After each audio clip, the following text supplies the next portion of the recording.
So look at this matchup. Affinity v 8-Rack. How do you feel about this one? So this is super interesting because 8-Rack wants their opponent to have 0 cards in hand. That's desirable for them. Correct. Affinity doesn't care how many cards. It's like, yeah, like let's empty it out. Yeah, let's run them all out there. And so this is live, Teddy Jr. We are live. oh yeah. 8-Rack gonna be 8-Wrecked has been announced. Yeah, I don't like 8-Rack's chances. I know some 8-Rack decks play ensnaring bridges in them. Okay. I've seen that before. Yeah, that seems like a reasonable thing to do. But I don't. The thing Affinity can do is it can attack with an Ornithopter. Oh, sure, and then load it up. And then use Cranial Plating's ability to attach itself at instant speed. I like that. Luke has gone astray. Left the building. Did he just run from Isaiah's dominant? Isaiah is pretty terrifyingly skilled at this Affinity deck. Is he? I couldn't say. I don't think I've ever seen him play it. Neither have I. But I'm just gonna run that out there. Here we are.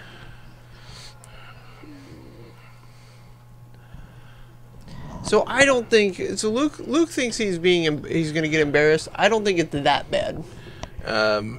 It's not amazing. GG Game Time has also added that Signal Pest plus Ornithopters gets under bridge as well, which is very true. Yes, concur. I'm just saying, like, Ensnaring Bridge, while a good card against Affinity, is not the end of the world. Absolutely not. All right, here we go.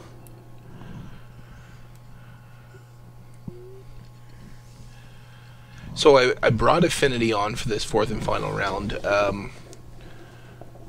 partially because I want to see Isaiah's particular build?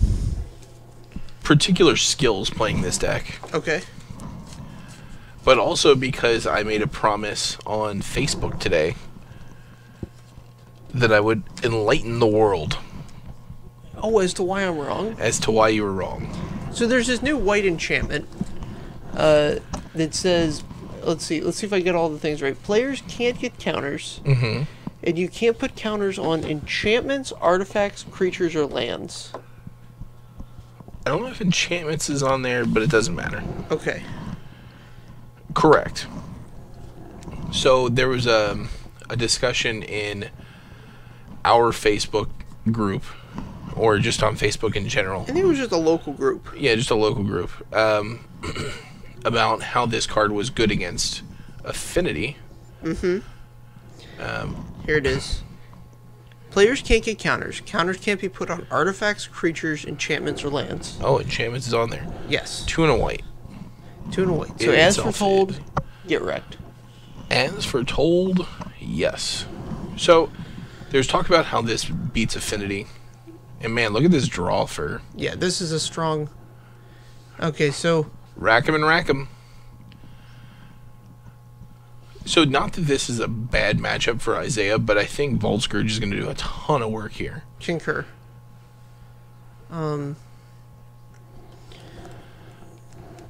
So the assertion was that the Solemnity card was like a great addition to sideboards against Affinity, and correct. My point was that while it's fine, I'm not concerned about it as an Affinity player. That was not your assertion before. Do you want me to read it? Yeah, let's bring it up. Let's bring it up. Okay, well, don't bring it onto the screen. I don't want people knowing how to find me on Facebook. That's no good. But just Google search Feckless, and he's the 3rd result. Okay. So the assertion was, it says, it's a guy and he's pointing towards another Affinity player. His name's Chris. He says, "How do you beat these?" And I commented, "When I know the hate is coming, just like it will be after the top 8 this weekend. There's 3 Affinity lists. The hate's a coming, players. The hate's a coming. I bring in Ray of Revelation and make sure that more of my lands produce all the colors of mana. So my current build, I'm playing 3 Spire of Industry, 2 Glimmer Voids. Okay. So that's what I mean there. Sure. But this card is very good against Affinity. Okay. So there's the assertion that I am rebutting here. So it's good in that it shuts down some key cards that help you win in difficult situations. So one of the reasons Affinity is very good is because when your back's to the wall, you can like Inkmoth Nexus them with Arcbound Ravager and or Cranial Plating. So it turns off Inkmoth Nexus because players can't get poison counters. Mm-hmm. And it shuts down Arcbound Ravager because you can't put counters on itself, and you can't put you can't modular the counters that already are on it onto another creature. Correct. So it shuts down the two of the cards that help you out in tough situations. That being said, I don't think it's as good as Stony Silence. Right. And I don't think that any deck can afford to put enough Affinity hate into their sideboard that you're playing both this card and Stony Silence. Okay. So the point that I was making that you were incorrect about is that this is good against Affinity. Okay, you don't think it's good against Affinity at all? I don't think it's good at all. Obviously, it turns off a couple cards. And look at this Vault Scourge in this race. I'm sorry, I didn't mean to interrupt. no, you're fine. Yeah, but like I'm impressed. Work. I just looked up at the life totals, and Isaiah was able to maintain he had 2 racks down against him. Yeah, on turn 2. He was taking 6 a turn, and this Vault Scourge was able to keep him involved in the game. Vault Scourge plus Signal Pest was gaining him 2 a turn, and it long really hair don't care. Vault Scourge for the win. Really mitigated Luke's. I mean, that has to be a premium draw from Luke. Oh, To absolutely. have the opponent on 0 cards and 2 racks and play on turn 2. Yeah, it doesn't get any better than that unless you're up against like a deck that's Gaining life, right? not as good there. But anyway, what my point was is simply that against a well-tuned, aggressive modern deck like Affinity, you can't afford to take turn 3 off and not affect the board. And unless you already have poison counters and you're all in on poison, this card doesn't affect the board in any way.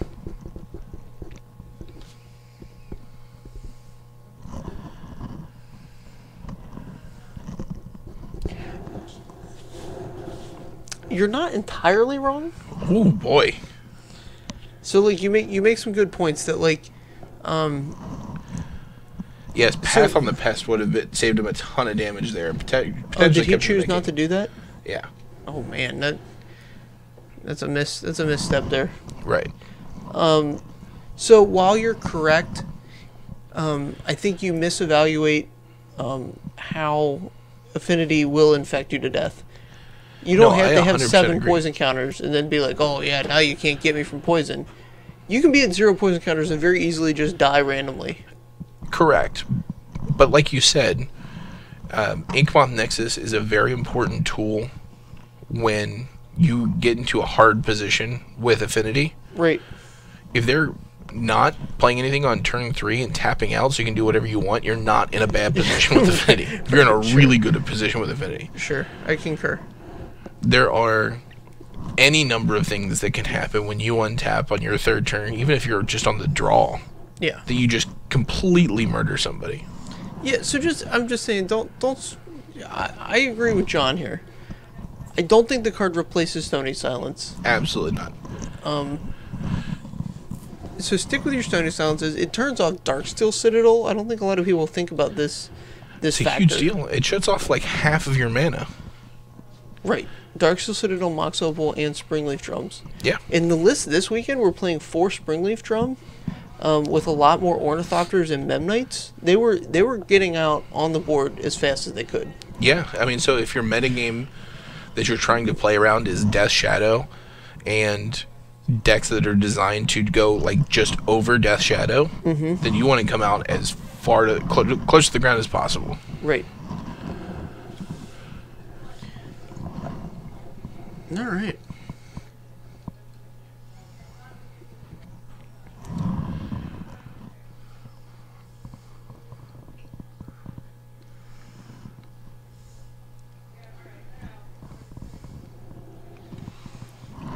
All right. Luke's gonna keep. He's got the scry at the bottom. I'm going to probably find a godless shrine here, I can't imagine. He's got Inquisition, he's going to want to see this Path to Exile active as well. Oh, man. Alright, there's double Vault Scourge, that's pretty good. The other thing that's going to happen is when he paths this Vault Scourge next turn, he's Isaiah's going to be able to go get his mountain and turn this Galvanic Blast on, which changes the clock significantly. Another land for Isaiah. Surprisingly land heavy here. So this is an interesting decision. Do you play the Ink Moth here so that it does not have Summoning Sickness next turn, or do you run out the Blink Moth because he's already seen it? It's a big deal that he knows you drew a land there. I'm running out the Blink Moth because I don't think the infect damage matters right now. Okay. Alright, here's the rack. Racks on racks on racks. Here we go. So Isaiah is at 18. We're just going to go back up to 19 on the attack here. See, now Blink Moth should definitely come into play. I don't think Galvanic Blast is an important card here.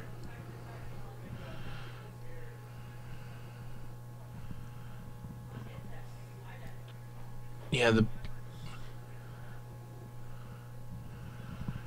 he takes 2 on playing the Vault Scourge. Being able to attack with the Blink Moth here was a much bigger deal. But right. This is fine. Everything's fine. Alright, so another Marsh Flats.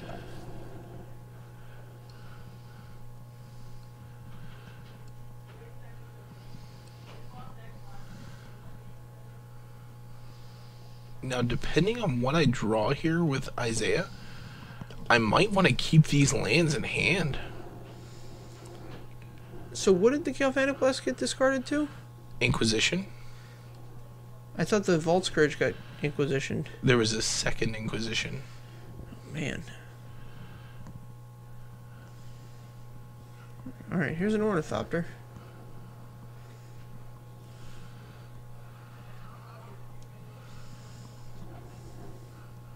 I think we're going to see a Fatal Push here.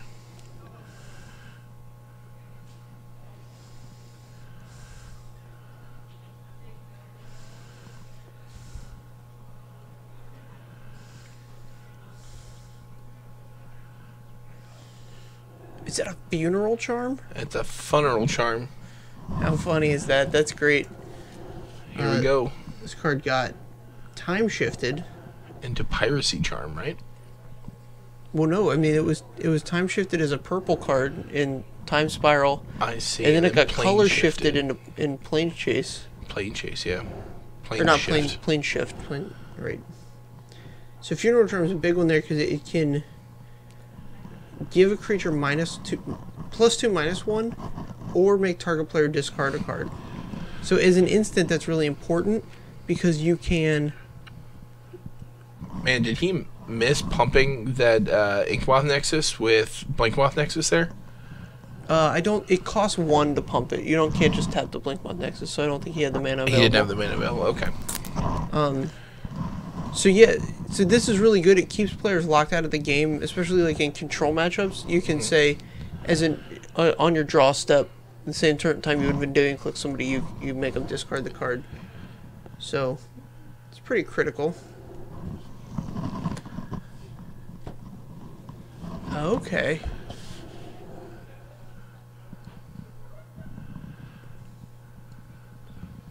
So the path here is going to... This Ravager is going to get sacked. I hope it goes on a Blinkmoth Nexus. Okay. Interesting. I guess, yeah, it's kind of a push. Second rack.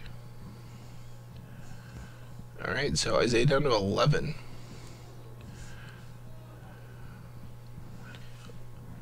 Alright, Funeral Charm is, yeah, we understand it now.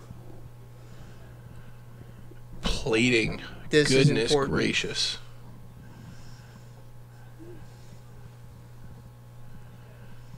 So 1, 2, 3, 4, 5, 6 damage.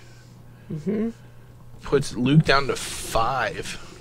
And that is not a remove. I mean, if it was a removal spell in Luke's hand, he would have cast it. What are these cards? Are they Timely Inquisition or Timely Reinforcements? Concur. He just never hit his third land. How do you feel about that card against you? It's okay. Like, the 6 life is way more important than the 3 guys, right? Correct. Your guys are almost all fly. Right. If you're on like a version that's heavy on Master of Ethereum, I could see the 3 guys being pretty relevant. Sure. But it's really good in a control deck. I don't know about it in this like 8-rack deck. I'd much rather have a Lingering Souls.